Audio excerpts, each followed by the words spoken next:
Hey everybody, my name is Daniel Wendler, and today I'd like to talk to you about my experiences of getting an Asperger's syndrome diagnosis and some of the ways that that diagnosis has changed my life and some of the things that I've learned from that diagnosis that might be helpful to other people that are on the autistic spectrum or that are considering getting a diagnosis.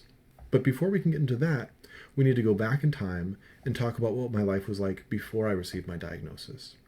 I think if we got into a time machine and we went back in time to look at little Daniel growing up as a child, we would see somebody that really didn't fit in.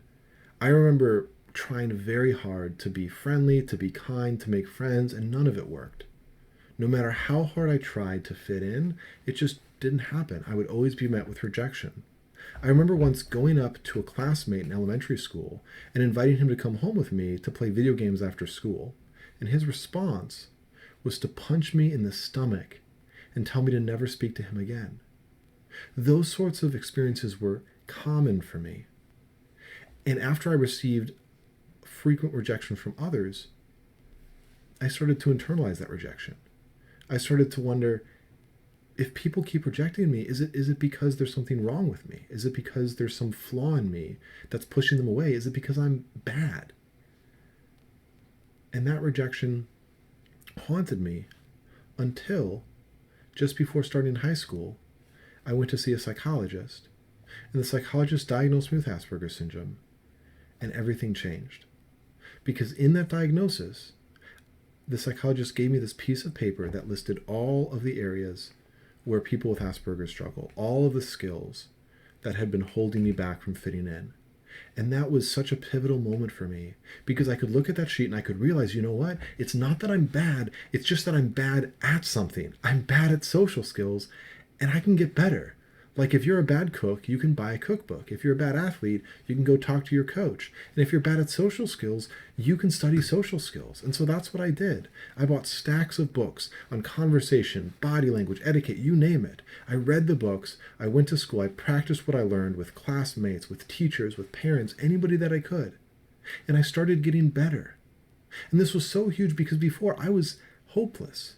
Like literally, I didn't think that I could do anything. I thought that I was just doomed to be rejected forever. But then I realized, you know what? I have a lot of challenges and other people don't have these challenges and that's not fair, but I can overcome these challenges, at least to a degree. And so I started working very hard and it paid off. And today I run a website called improveyoursocialskills.com where I share what I've learned with other people.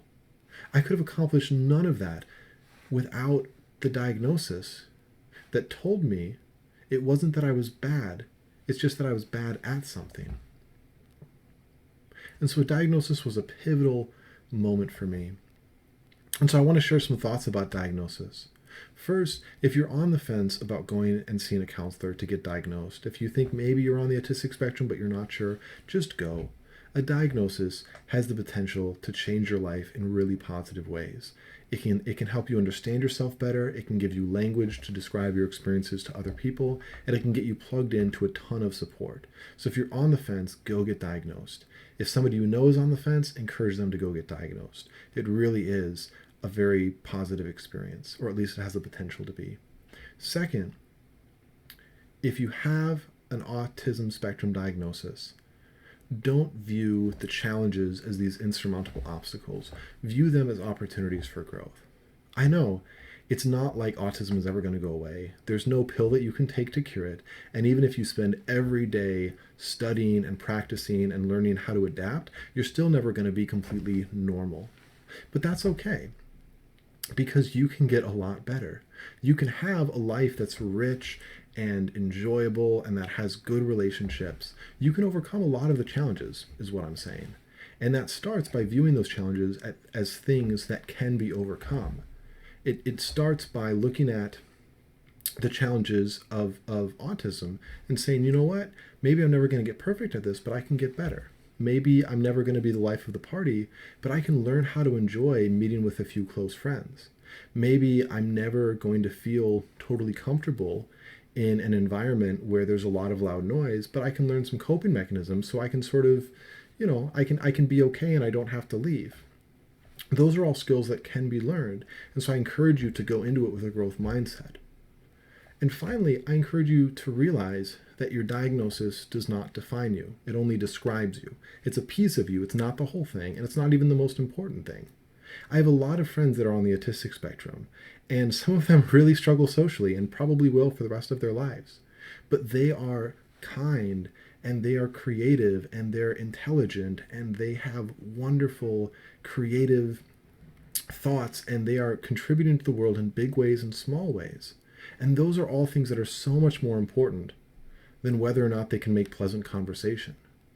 And so if you have an autistic spectrum diagnosis and you're feeling really down about the challenges of it, don't let those challenges define you. You have so many strengths that autism can never take away. Let those strengths define you, not the challenges. Thank you.